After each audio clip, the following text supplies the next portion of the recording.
after veteran leader passes at 81. President Murmu, CM Hemant Soren mourn loss of tribal icon and former Jharkhand Chief Minister.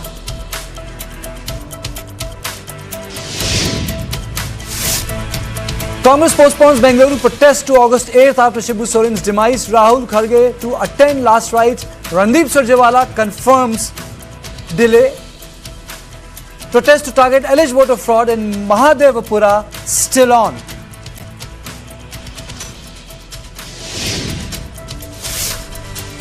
Full human skeleton found near Netravati river in Mangaluru. Male clothing and rope recovered at site. SIT suspects suicide from 1.5 years ago. Forensic test awaited to ascertain identity and cause of death.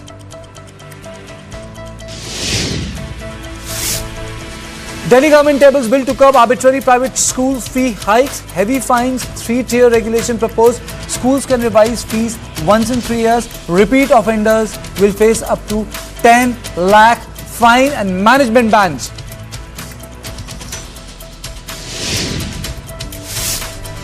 Madras High Court defers hearing on DMK plea against ban on naming government schemes after living persons await SC verdict. SC to hear DMK's appeal on August 6th. HC earlier barred use of living personalities' names in public schemes.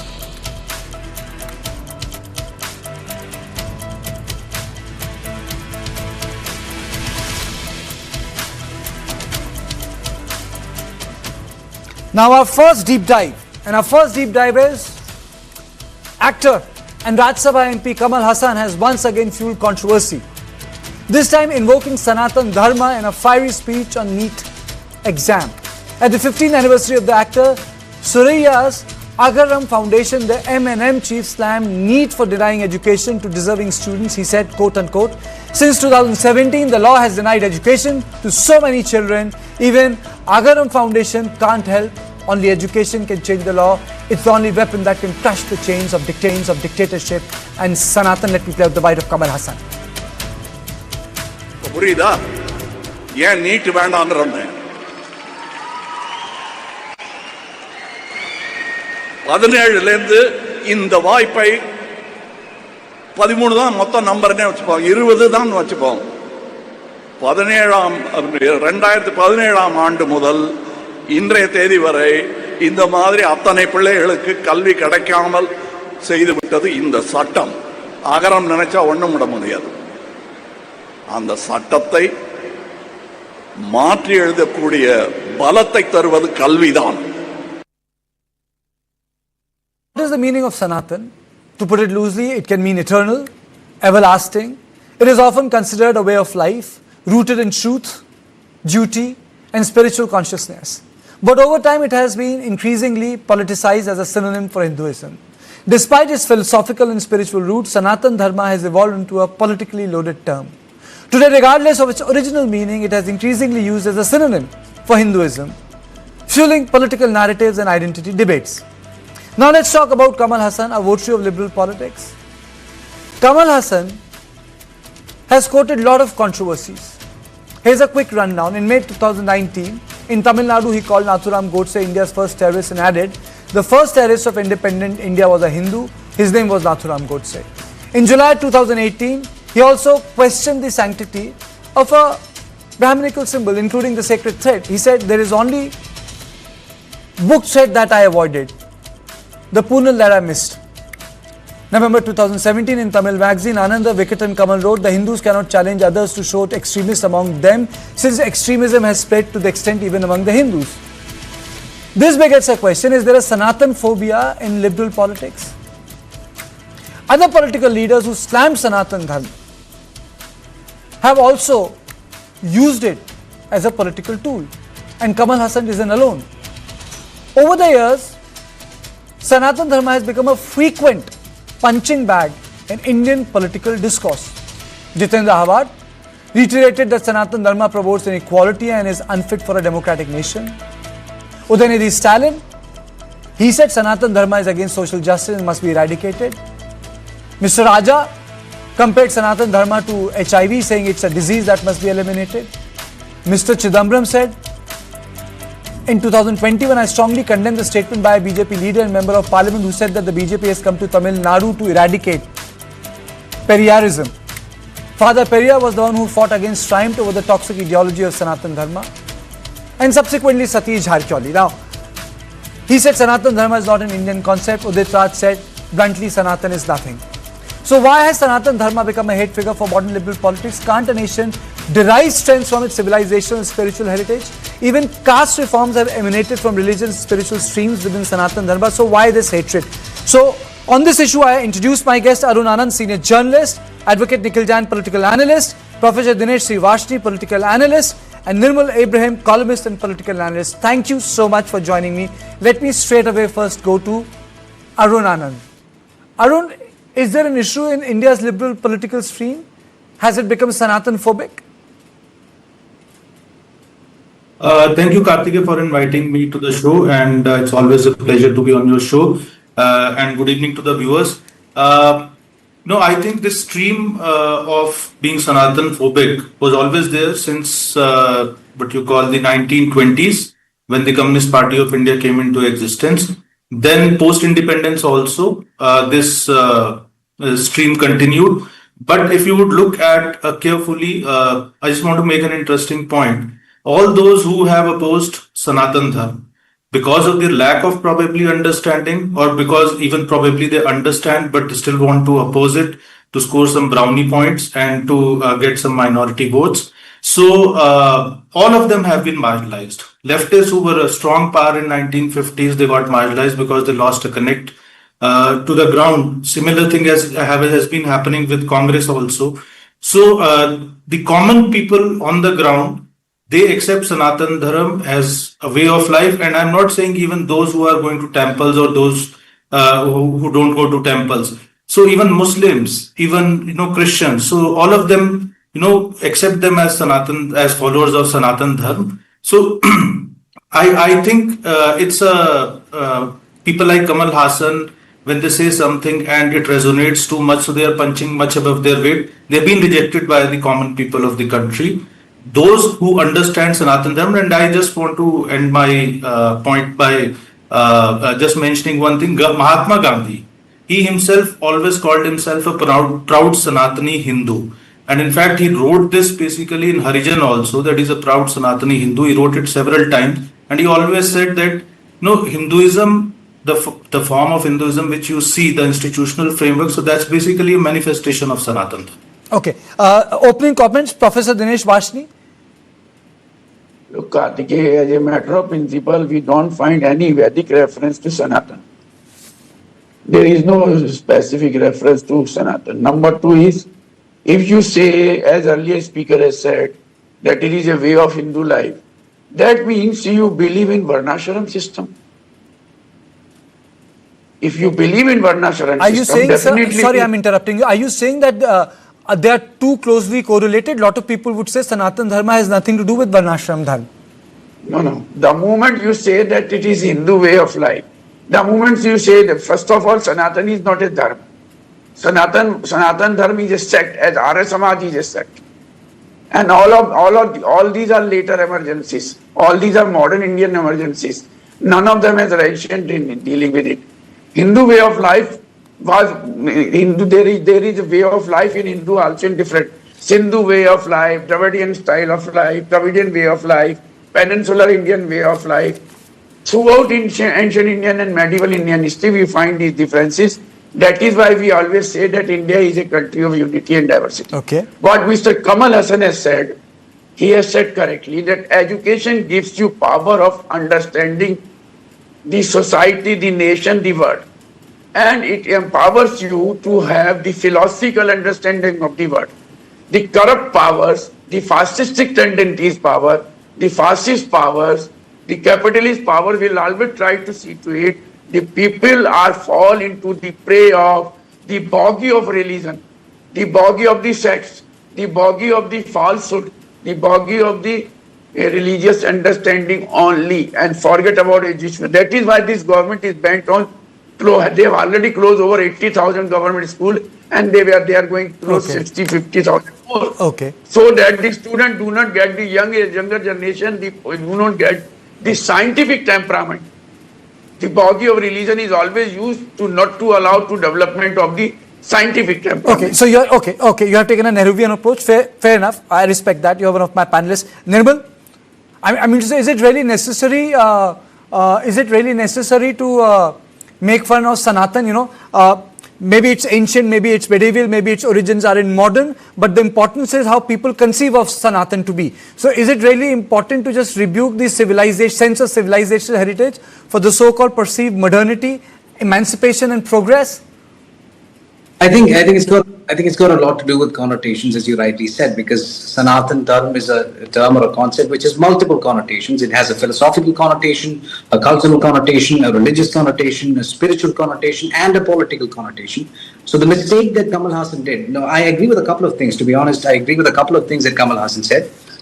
One thing that he said was, only take education in your hands, do not take anything else. And by that, I hope he means violence. And that's good that he said to the youth that you should not take violence or weapons in your hands. Good thing. He spoke about... No, but that was political, Nirmal. You know, he could have said that education will defeat superstition. Education will defeat bias. Education will defeat preconceived notion. Yeah. He used the word Sanatan, you know, that's the political connotation. You could have said it, that's what you know. That's what I'm coming to. That's what I'm coming to. I think, you know, when you speak about need, when you speak about dictatorship in general, okay, what he said literally can be taken as right, but then conflating the two with Sanatan Dharma, which is the concept, as Mr. Arunanand rightly said, I'm a Christian from Kerala. I've lived in neighborhoods filled with Hindus and Muslims. I've sat in classrooms filled with Hindus and Muslims. And even for us, Sanatan is considered as a symbol of hope, compassion, truth, and tolerance. We don't see it any other way. But the problem is with connotations. Because if you go to Tamil Nadu, I stayed in Chennai for 5 years, the whole concept of Sanatan Dharma, the connotation of Sanatan Dharma in Tamil Nadu is entirely different. They refer to Sanatan Dharma. The minute you say Sanatan Dharma in Tamil Nadu, they consider that as a symbol of caste-based, oppression or social oppression. That's what they actually refer to. So by Kamal Haasan saying or using the word Sanatan Dharma, I acknowledge that it was wrong. But in Tamil Nadu, people take it in a different way. They take it as a symbol of caste discrimination or social oppression. So I think he should have used that word instead. If he stood up on stage and said that education is the only way to defeat dictatorship, to come out of caste systems, I would have stood up and clapped for him. Instead, he used the term or concept Sanatan Dharma, which is considered divine by a number of people, not even just Hindus. So that is where he went wrong. Maybe his intentions were right, but I'll come to you, Mr. Bashir. Let him complete his point. Nikhil, have you done? And Nirmal, have you done with your points? I need to go to I'm done. Advocate Nikhil Jain. Nikhil, to you, your opening statement on this. So, is it boiling down to elections in Tamil Nadu, as Nirmal was saying, when he was contextualizing it in context of Tamil Nadu? Karthikeyan, first of all, let me say that I completely agree with pretty much every point that Nirmal has made. I think all of these statements have to be looked in the context and connotation of what Sanatan Dharma means in the state of Tamil Nadu. For people in the north, it might be a synonym for Hinduism, but I don't think that's the case in Tamil Nadu. It does have more connotations related to the caste-based differences and the Varna system and so on and so forth. And that is something that did come out after the Uday Stalin controversy happened as well. All that being said, the fact that Kamal Haasan has chosen to use the word Sanatan and not, I want to abolish caste-based systems or caste-based discrimination and things like that, I think he is pandering to a certain constituency in the state, a state that is to go to elections in a couple of months. And it's an important question for us as every political observer as well, that why is it that in a state where you have more than 80% followers of Hinduism, more than 80% of the population are followers of Hinduism, why is it that time and again you have leaders from the ruling party, from the ruling party alliance, and from an emerging political player saying things that specifically are naming Sanatan? Perhaps that goes on to make the point that Nirmal was making and what I'm agreeing to, that Sanatan has a wholly different meaning in Tamil Nadu. Why would any politician want to, target a religion that is the majority religion in the state unless they're pandering to a particular minority community? But we all know that neither is DMK a Muslim party or a minority party, nor is the Congress, and nor is Kamal Haasan's political career. So I think it's all to be seen in a context, but I feel the BJP is going to take it. So are you saying that the current, so are you saying, just to put it very mildly, the new strain of the Tamil Nadu politics, Dravidian politics, is that the new religion? I'm not saying that's the new religion. I'm simply saying that in Tamil Nadu, Hinduism, is practiced perhaps slightly differently than in parts of the north. And Sanatan, the word Sanatan Dharma has specific connotations. If you would have noticed, Nikhil, On purpose, I'm showing all the old temples of Tamil Nadu in South India. Today, when we were having an edit meet and someone suggested, and let's show this temple from Mathura, Ayodhya, I said, no, why not from Madurai? I think perhaps that's older. Why not from other places? It is for this reason I have chosen these temples from South, as if, Tamil Nadu has no cultural connect with North. It does. No, Tamil Nadu certainly has a strong cultural connect with Hinduism. It certainly has a connect with temples. Some of the most famous temples in the country are in Tamil Nadu. And personally, from what I know, religiosity is not something that is, rare in Tamil Nadu. A lot of people are very religious. It's just that the practices that they follow slightly differ from those in the north. And the word Sanatan Dharma has specific different connotations in that state, and which is why, and not positive connotations, which is why time and again you have politicians making statements against Sanatan. Okay, now let me ask this question very point blank to Arun. Arun, do you feel that the reason why Sanatan or the Sanatan Dharma issue has become political is because somehow it has provided glue for BJP to expand in multiple areas, and a lot of regional and caste-based politics see it as a political threat? Karthikeya, first I want to bring in a basically point which is related to the semantics of it. Okay. And there is a difference. This whole confusion is arising because we have been looking at things from the Western framework and from a colonized framework at times also. And there is a difference between religion and dharma. Probably when Mr. Kamal Haasan is referring to it, or other people who criticize Sanatan Dharma, so when they refer to it more as a religion, which is a particular way of worship. And in that context, the issue of untouchability, non-entry of people into the temples of certain castes. So all these things come up. But if you look at the way dharma itself basically means it's a very secular concept. If you go into the etymology of it. So I won't go more into detail of it, but there's a difference between religion and dharma. So when you are talking about Sanatan Dharma, so you're talking about, a certain kind of basically way of life. And I was listening to Professor Saab also. So with all due respect, sir, the Supreme Court has also said that Hinduism is basically a way of life. And apart from that, as I earlier mentioned, not only Mahatma Gandhi, but Shri Aurobindo, Lokmanya Tilak, Radha Kumud Mukherjee, a giant intellectual, and apart from that, Bipin Chandra Pal, you read his book called The Soul of the Nation. So all these people, and none of them belong to, no one belongs to, BJP. Even you read Bankim Chandra Chatterjee. So he has talked about, manifestation of Bharat Mata he has talked about Bharat Mata as a manifestation of Sanatan Dharma. So what I'm saying is that the word has entered into the political lexicon now, not because of BJP, but I think this debate has been going on, but now BJP has been able to push it back because of the kind of mass it has gained in the Indian political sphere. So that's why, now this debate is raging. Okay, Professor Vashni, you wanted to come in, sir. Look, Karthik, first of all, whether it is dharma or Sanatan way of life or religion, all are one thing. All these are creations of human beings. All monarchical form of government have used it throughout the world for the defense of their power. Never ever of this any of these formulations throughout the world has helped the common people or has brought any scientific solution to the problems of the people of the area, region, country or the world. Show me any. You will find nothing. Number two, as if you say that it is a way of life, the way of life is not only Sanatana, neither 80% of the population follow this. Entire Northeast, you don't find this way of life. Entire South India, you don't find this way of life. There are multiple types of way of life, even within 10 kilometers of the northern Indian states. Forget about the South India or Northeast India or peninsular India. So this is a creation of the BJP government to use it in a way so that they can go polarize the society. Polarize the society because both politics. So let me ask you an academic question, sir. You are the prof here. What connects India? What are the civilizational values of an Indian?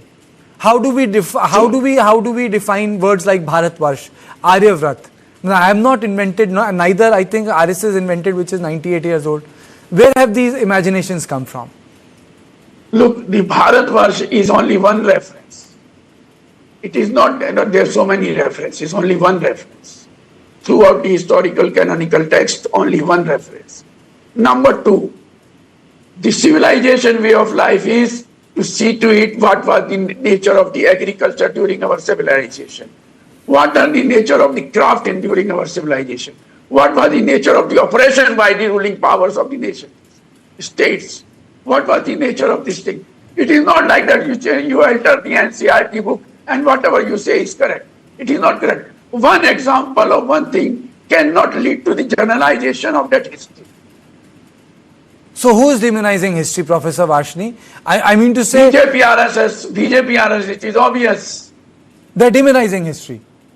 Yeah. Why do you say that they're BJP demonizing history? There's so much of correction that has taken place. I remember when I was in school, with due respect, sir, there used to be small portions of Maratha, and I used to think that, there's one small portion, as if there was no history after, to say 1707 to 1857. And when I grew up, I realized that, in fact, the plethora of states and the entire cuisine of India, which we know today, actually came post, I would say, disintegration of the Mughal Empire, with the royal kitchens were born. But that's for another debate. Nirmal, my question again comes to you, is this a strand of Hindu phobia in politics? I wouldn't say so. I think it's just, You can be blunt. I mean, you don't have to be polite. You can disagree. No, I'm no. I'm just saying that, whether it's related to Christianity or Hinduism or Islam, any term that is considered divine by the general public or by that particular religious group, especially if you're the majority of a nation, it should not be thrown around like an Instagram adjective. That's what's happening on the left and also a little bit on the right. You should not be using that. That's where I think things are going wrong. And I also understand where Kamal Haasan is coming from, as Nikhil rightly said. He's trying to appeal. Look, where does Kamal Haasan stand? He is ideologically aligned with the DMK. He is now in alliance with the DMK. So he's trying to appeal to the same voter base. So don't be surprised if they say the same thing. It's as simple as that. He's just trying to appeal to the voter base that believes that the term Sanatan Dharma somehow reflects caste-based oppression. So, and also, if you look at people like Kamal Haasan, I've been in Tamil Nadu, they don't hate Hindus. They don't hate Hinduism as such. I think it's a sort of confusion that comes from the origin of the term. But again, as an Indian, even as a Christian, I don't support people throwing around the term like an Instagram. But Nirmal, my objection is I understand and I respect the scientific temper. I understand what modern education has done, because it has empowered millions and millions of people. But then if you look at the nature of Hinduism, the basic change has come from within. Social reformers have changed the contours of Hinduism. From Tulsi to Kabir to Tukaram, the change has also emanated from within, and that is being completely discounted. That is also a historical part. That is the most fascinating part of Sanatan, that the social reforms came from those who believed in the religion itself. They didn't come from agnostics. True. I agree with you, which is why I said it was wrong for him to conflate the two. Whatever he was saying, yeah. Nikhil, that was the question to you. How can you discount those who believe in it and the reforms which emanated from them? See, Karthikeya, the problem is that the point is that any politician in any state is trying to pander to a certain section of the society. I'm going to reiterate the point that I made earlier, that if you have leaders from the ruling party, you have leaders from the ruling party's alliance, and you have an emerging political player all targeting the specific term of Sanatan, there has to be political capital for the, for that kind of narrative in the state. I don't think this represents Hindu phobia. This simply represents the fact that a lot of people in Tamil Nadu, perhaps a majority of the people in Tamil Nadu, do not see Sanatan as something positive. I'm not conflating or synonymizing Sanatan and Hinduism. I believe that they're two different things when it comes to the state of Tamil Nadu, which is why you are seeing this repeated targeting. I hope that, leaders in the north, or the BJP especially, does not try to make it and conflate Sanatan with Hinduism and try to, inflame communal passions in the northern parts of the country against people coming from Tamil Nadu or against political leaders from Tamil Nadu. Your thoughts, Arun, if you remember in 2018 when the 3-day convention took place, there was a huge debate which was taking place. I was one of those attendees between Hindutva and Hinduism, and that debate was put to rest. Do you think that something like that is required in context of Sanatan today, 5 years, 6 years down the line? I think these terms are basically interchangeable, and these terms have become part of the political lexicon on top of the agenda, especially post 2014. So I think it will take some time to settle down this debate. I just want to make one last point. The very fact that Kamal Haasan said that education will, do everything. So let me tell you, Germany was publishing the highest number of books when Hitler was there. And if you aggregate all the books which were being published in rest of the world, and it had the highest literacy rate, and still, there was a dictatorship there. So I don't think, and you also read a book called Engineers of Jihad. So literacy and education are two different things. And Sanatan Dharma differentiates between literacy and education.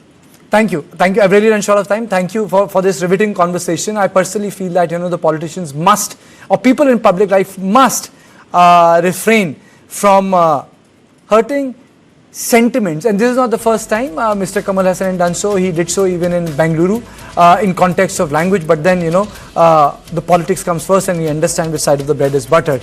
So stay with us as we bring you the big story in Sheikh Hasina, a year in exile, but after a short break.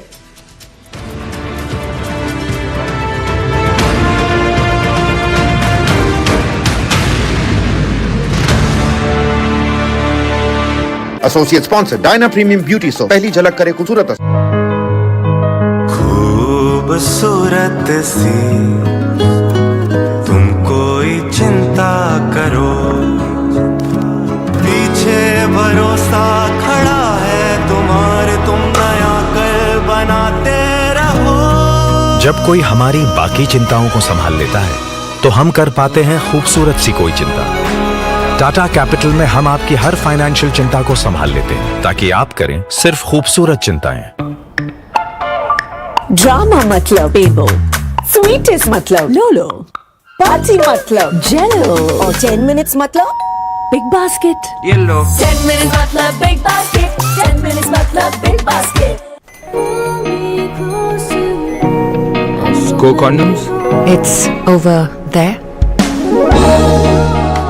क्या ये different sizes में आता है? Actually sir, size matter नहीं करता।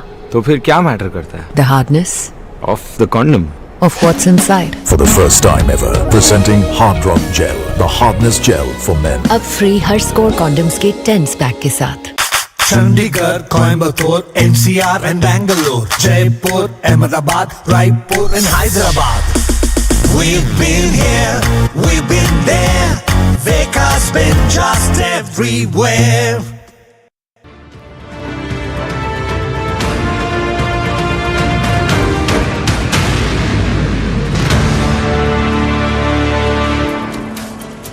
Welcome back. We now deep dive into Sheikh Hasina, a year in exile. Mohammad Yunus will complete 1 year on Tuesday. Exactly 1 year ago on 5th of August 2024, Bangladesh Prime Minister Sheikh Hasina resigned in Dhaka and fled to India. Sheikh Hasina's Awami League party had returned to power after winning 4th straight election in January of 2024 that was boycotted by the opposition and denounced by observers as being neither free nor fair. Now, although many Bangladeshis had been angry at Hasina's heavy-handed rule for years, this fury came to a head last summer when she announced civil service employment quotas for descendants of the nation's 1971 War of Independence. This triggered off the student demonstration that stemmed from high youth unemployment and dissatisfaction. The thing from then escalated into bigger protests, and more than that, she goofed up. She called the protesters grandchildren of Razakars. After this, things spiraled into a campaign of protest and civil disobedience that led to her ouster. 3 days after Hasina stepped down, a 14-member interim government under the leadership of the Nobel laureate Mohammad Yunus was sworn in. He promised to bring in reforms. He promised to hold free and fair elections, and that too within a year. All he had to do was to organize elections first, but he continues to sit on it. He did not deliver on any of the promises ranging from elections to reforming the public administration. Instead, his regime has led to breakdown of the civil administration and the cohesiveness of the Bangladeshi society and its identity of language, Bangla. What happened was vicious attacks on Hindus, Buddhists and Christians. And not just that, there has been a systematic effort by the interim Yunus administration to transform the country into an Islamist republic. It has not only gone out of its way to appease the Islamist groups by lifting the ban on Jamaat-e-Islami, which supported the Pakistani Army's genocide during 1971 Liberation War, but also released convicted terrorist masterminds such as Ansarullah Bangla. Yes, that's the reality. And there are talks of even dropping the word secular from the constitution. A rally held by influential Islamist group Hifazat-e-Islam in May drew thousands to streets of Dhaka as it laid out the list of demands for Bangladesh's interim government. They opposed the proposal that include equal inheritance right for women, a ban on polygamy, and recognition of sex workers as laborers. India faces numerous challenges. The outreach by Bangladesh interim government to China and the thawing of relationship with Pakistan with visa waiver to defense deals and restoring sea routes. To quote CDS, General Chauhan said, convergence of interest between China, Pakistan and Bangladesh may have implications for India's stability and security dynamics. So we are seeing this new Bangladesh opening a third front for India. A lot of people say that if it continues, we might have East Bangladesh and West Bangladesh. Now on this issue, I'm joined by Ambassador Deepak Vora, Suhas Chakma, Director of Rights and Risk Analysis, and Professor Sanjay Bharadwaj, Center for South Asian Studies, Schools of International Studies, JNU. Ambassador Vora, first to you, thank you so much for joining me. Your opening comments, how would you evaluate 1 year of Islamist Muhammad Yunus? Yeah. Well, thank you very much. Always a pleasure to be with you, sir. And I'm looking forward to learning from you, as I always do, and from the other two colleagues who are going to be speaking a little while later. That's whose knowledge is much greater than.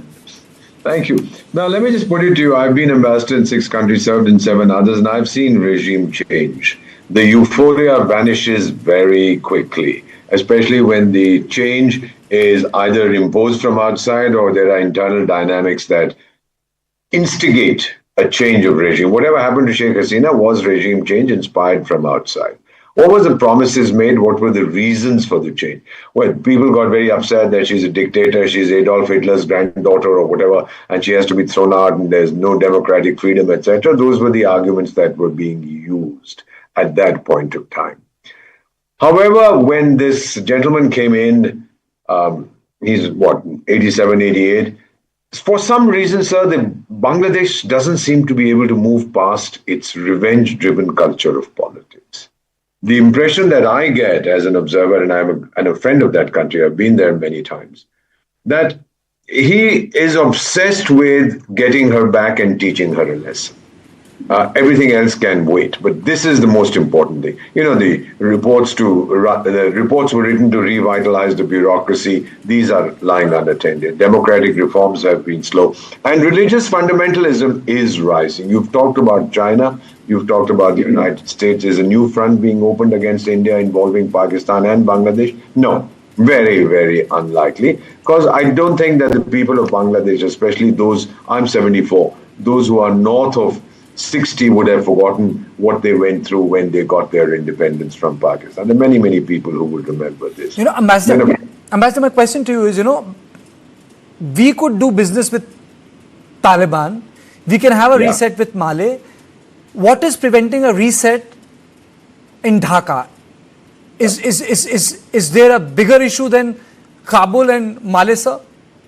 All right, let me put it to you like this. By the way, as a disclaimer, let me mention that I'm a half Pathan. My father was a Pashtun. Okay. So I understand the politics of that place very well. What is my problem with the Taliban? What is the Taliban's problem with me? Zilch. Their problem is with Pakistan, not with me. I have many, many friends who say we have nothing against you. Many of us have studied in India. Why should we be unfriendly towards India? Bangladesh, on the other hand, so we've helped them a lot. We helped them with, I don't want to go through what happened in 1971, but one of the principles we learn in the Foreign Service is the Schwarzenberg principle. Don't expect gratitude in international relations. Well, we don't expect it. The reset that you're talking about will be when the fundamentalist Islamic parties that seem to be encouraged by this elderly gentleman lose the kind of appeal that they had immediately after Sheikh Hasina. But she was inclined towards the secular side, although people said she was playing the Islamists too. But nevertheless, it was a secular country, more or less. This guy is overtly Islamic. So that is the reaction we see coming in. Will that hurt India? No. Militarily, no. Economically, sir, you know more than I do why Muezzu, what is that character's name from Maldives? Why he fell in line and came back and hugged us and kissed us on both cheeks. I love you, I love you. Because the Chinese promise fell flat. He got nothing from the Chinese. Mohammed Yunus when did he go to China? Earlier this year, May, $2 billion or something like that we'll invest. My Bangladeshi friends who I deal with said not a dollar has come in. The Chinese will make all these pledges, but they won't do anything. Therefore, I would be concerned if the fundamentalists seize power in the elections that are to be held early next year. Then I have an issue on my hands. Other than that, I would not panic, sir. So, Has, you have been tracking Bangladesh, you have been tracking the atrocities that have been committed against Hindus there. Do you think that Jamaat and associates of Jamaat can actually take over power in Bangladesh through general elections?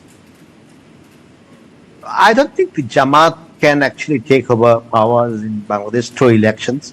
But please remember, the elections which will be held next year, it will be a rigged election. And if you look at the statement of the Transparency rigged by Yunus? Bangladesh, rigged by Yunus. If you look at the statement of the director of the Transparency International Bangladesh, Iftikhar Jaman, who himself is the chair of the Commission on Anti-Corruption of the government of Bangladesh, meaning the interim government, he said today that the NCP is the king's party.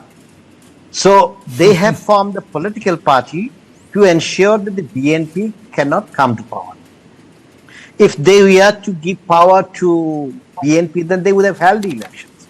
So I do not think the Jamaat, Jamaat will come to power on their own, but, a combination of NCP and the Jamaat, and they will organize the elections in such a manner that, the King's Party and the Jamaat, they will win the election, or there has to be a coalition. Without the Jamaat and the NCP, you cannot form a government. And at this point of time, I think, as the Ambassador Bora had mentioned, this is a government which has been installed by somebody else. They will continue to have the international support. And international support means basically the Americans and the Western countries. You have to use the word who? Who in Clinton Foundation? No, it's not the Clinton Foundation, but it's the deep state. It goes beyond Clinton Foundation. See, we have to remember one. A decision which has been taken by the deep state in the US, irrespective of whoever is in power, whether Trump or somebody else, once certain decisions have been taken, that shall continue. The project has been implemented, and it will continue till the next election. So you could see the change, after even the change in the government in the US. With respect to Bangladesh, actually nothing has changed. Rather, Trump is actually strengthening the relationship with the current government, even giving them, some kind of tariff benefits, and not using any words against Bangladesh. So they have fully recognized this interim government, knowing fully well that this government has no legal, standing, or no leg to stand as far as the law is concerned, because they went to the High Court to restore the 13th Amendment, and it was restored last year. So the interim government or caretaker government's period is only for 3 months. The judgment came in December, and that has expired basically in February. So from February onwards, you are where? You have no legal standing whatsoever. So where they survive? They are surviving because if you even look at the statement of the NGOs from the West, you would say support Dr. Yunus, despite the fact that, as we have brought out the report today, there has been 558% increase of the cases filed against journalists. Overall, you could see that there were about 213% increase of attacks on the journalists. Yunus would be the first case of a sort of a liberal Democrat radicalizing a society in a way that has not been seen, which is unprecedented.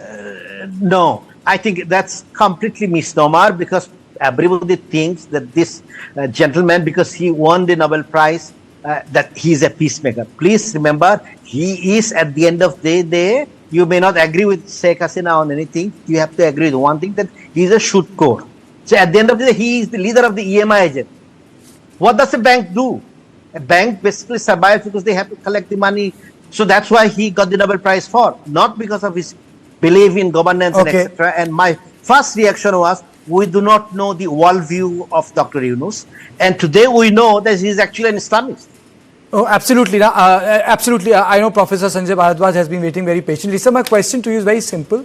What sort of strategic challenge this change in regime, I'm using the word regime, not government, has brought about for India? You know, we have three very clear-cut objectives vis-a-vis Bangladesh. One is, of course, the security. And when there is a change of guards in Bangladesh, and particularly that guards are Islamist, jihadist, or supported by the Jamaat-e-Islam, Islamic Chhatra Shibir, Al-Badr, Al-Sham, Rajakas, in one word, the collaborators. When they are backing the present interim government, that is a threat to the not only to the India but entire South Asian states, because they promote the fundamentalism, they promote Islamists, and they support the terrorists. Whenever these forces were in power, you can have the best example from 2001 to 2006. What they did, they were supporting the insurgent groups. They were supporting the fundamentalists. They were supporting the terrorists. Bangla Bhai, you can say Huzibi, Al-Qaeda, IS, every violent non-state actors were active in Bangladesh. So it is a foremost threat to the Indian state in particular, but in South Asia in general. Number two, if they are in power, either they are without the mandate, without the people's support. If they are unconstitutional, doesn't make a difference, but they always invites extra regional powers to do the activities in Bangladesh. Either it is the Americans during the Cold War period, but today you can say in the Cold War period that the Chinese, they have been actively involved, and they are trying to make a strategic depth in Bangladesh. This is one issue that I would like to put. The second strategic issue is the economic development, that we have invested more than $10 billion. We have given line of credit to Bangladesh and to extend it the northeast and the India's Act East policy. There is a great setback for the development of Eastern South Asia sub-region. It is not just India, but entire Eastern South Asia sub-region has been disrooted. The third very important factor is the political instability. The way they have been mobilizing the democratic forces in Bangladesh. Awami League is the only political party is founded by the democratic leaders, and the other political party, either BNP or Jatiya Party or Jamaat-e-Islam, that they are. And the NCP, of course, is the king's party. They do not have any kind of organization and support and all. If there is political instability in Bangladesh, then it leads to the migrations, atrocities. Absolutely, sir. That is how I started. That is how I started, sir. Absolutely. I started, a lot of people have started to say if this continues, there might not be any West Bengal left in India. There might be East Bangladesh and a West Bangladesh. I thank you all of you gentlemen for joining me in this show. I've really run short of time, but you stay with us, our viewers, because I bring to you the top stories on Day Tonight, starting with O Panneerselvam's loneliness, but after a short break.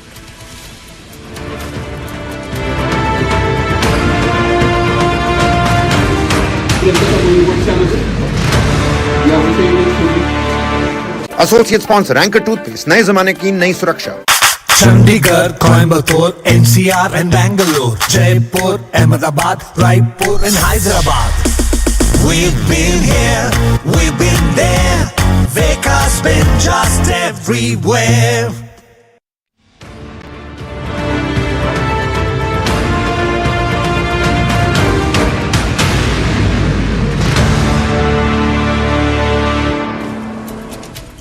On July 31st, former AIA-DMK leader and CM of Tamil Nadu, O Panneerselvam, announced his exit from the India alliance. He said, and I quote, "There are no permanent friends or enemies in politics. Things will change as elections approach." OPS stated how AIDMK is losing its credibility, failing to be retrieved from group of betrayers and being led on the path to destruction without naming EPS.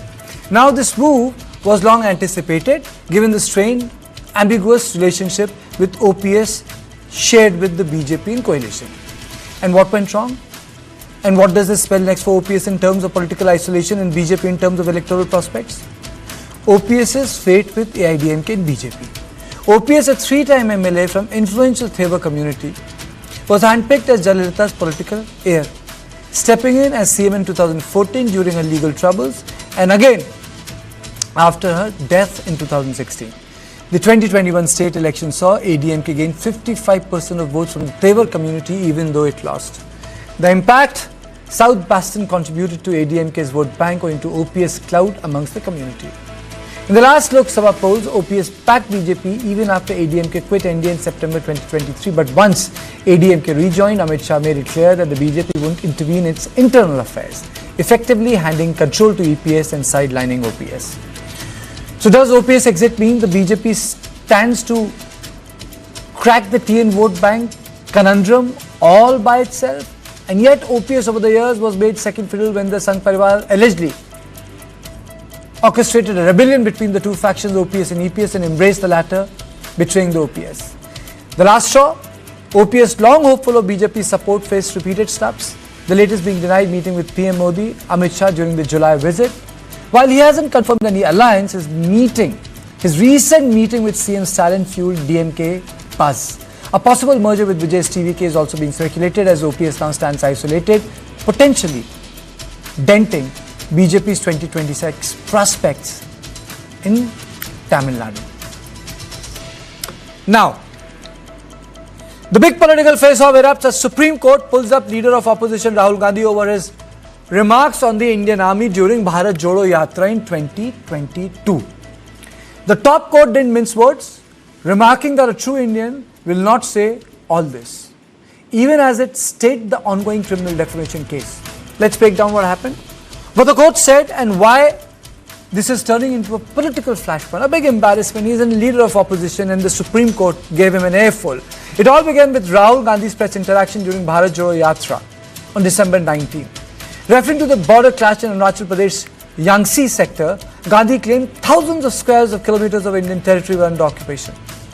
That remark sparked outrage and a criminal defamation complaint soon filed by a retired Bureau Director Uday Shankar Srivastava. Fast forward to today, when the case came up before the Supreme Court, Rahul Gandhi's counsel, senior advocate Abhishek Manu Singhvi, argued that the Congress leader has a right to free speech under Article 19(1)(a). But the court was not convinced.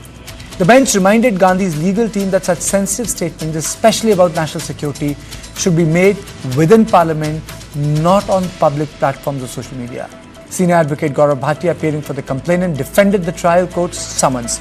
But the court has now stayed those proceedings for now and agreed to examine procedural lapses and whether the complainant qualifies as an aggrieved person under defamation law.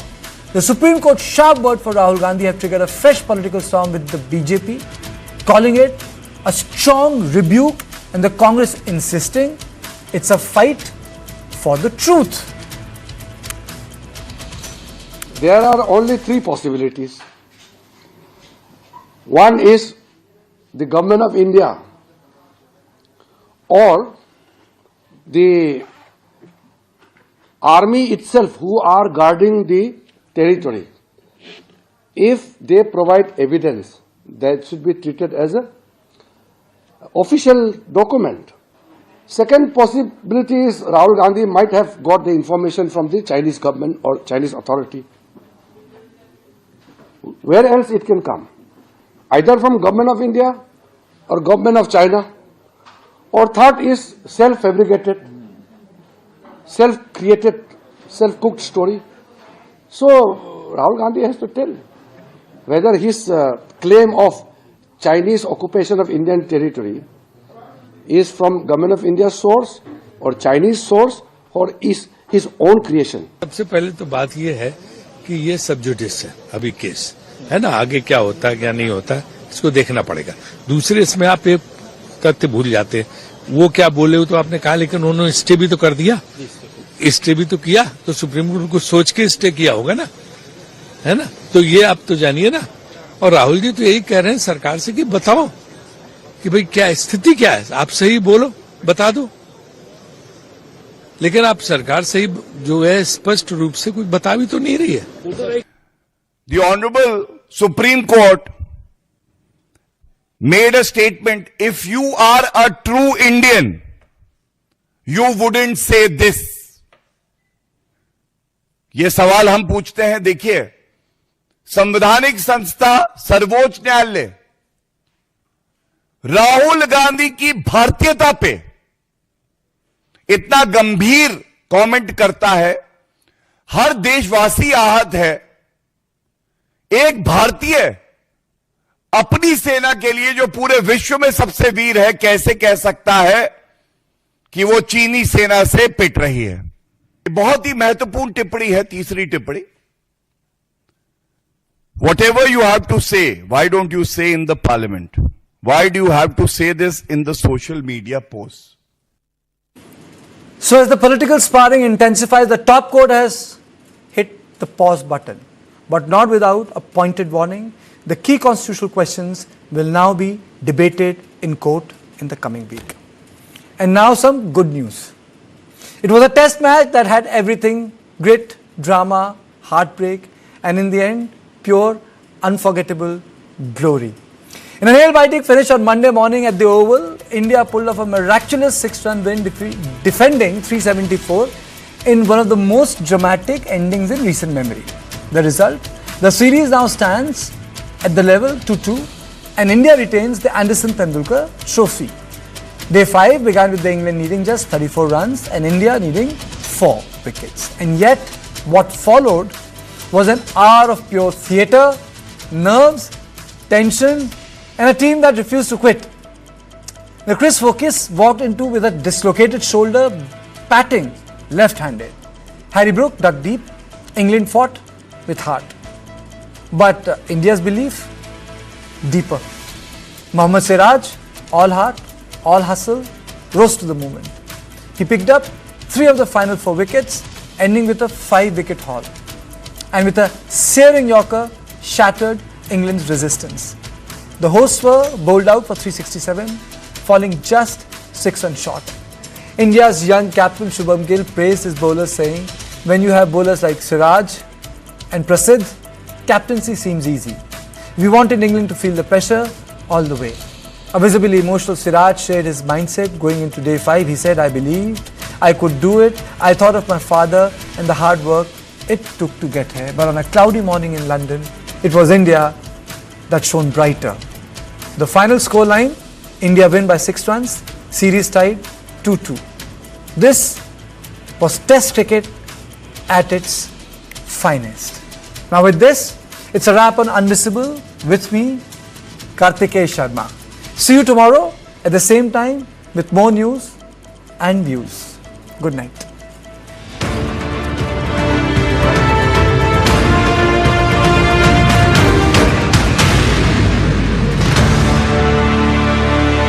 Associate sponsor anchor toothpaste, नए जमाने की नई सुरक्षा। एक minute क्या हुआ? अभी से इतना खर्चा करोगे, तुम मेरी पढ़ाई का क्या करोगे? तुमने पहले लाइफ इंश्योरेंस का चाइल्ड प्लान सोच रखा है, इसके लिए। सपनों को रखो सुरक्षित चाइल्ड प्लान के साथ। सबसे पहले life insurance. Chandigarh, Coimbatore, NCR and Bangalore, Jaipur, Ahmedabad, Raipur and Hyderabad. We've been here, we've been there. Veka's been just everywhere. मुझसे नहीं हो गया। उनको देख रहे हो? क्या संगीत तक ये स्टेप सीख पाएंगे? ये खूबसूरत चिंता आप करिए। शादी के पर्सनल लोन की चिंता हम संभाल लेंगे। With EMI starting at 94 rupees per day and tenure up to 7 years. Women in West Bengal should be assured that it is a safe place for them, because justice should be done, served cold, quickly, and it should be done in a way that it is transparent.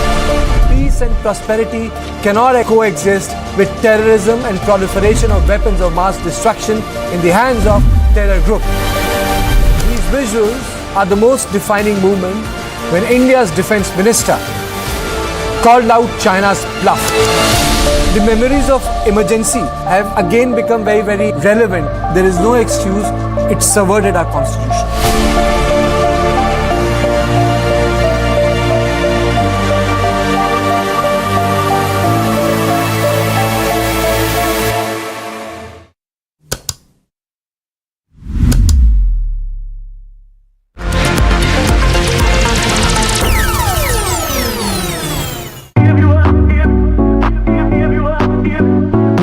lots of talk now about the India consumption story. India consumption story is very important. The key factor driving economic growth in India, the fact that Indians are going out there consuming everything from cars to movies to other things. Consumption story is the fulcrum of India's growth. But now there is talk of how there are cracks emerging in India's consumption story. Lots of talk about how car sales are not what they used to be, say, 3 years ago. The kind of boom they witnessed post-pandemic. Where do you stand on this matter? What is your take on the India consumption story? Is it weakening or is it as good as it was before? No, look, in the commercial vehicles business, we are organically linked to the underlying rate of growth in the GDP. We see fantastic growths across the board. In fact, the entire small commercial vehicles business is about within the city deliveries or short distance deliveries. That's directly linked to consumption. We are very, very optimistic about the growth in consumption. At the upper end of our portfolio, there's a lot of sale that goes into core sectors, infrastructure, road building, mining, etc. We are very optimistic. I am personally seeing whatever I can in terms of consumer trends, sentiment surveys, etc. There is great buoyancy. We must also remember that, the iteration that happens in a consumer's life is also about cross-category dynamics. Today,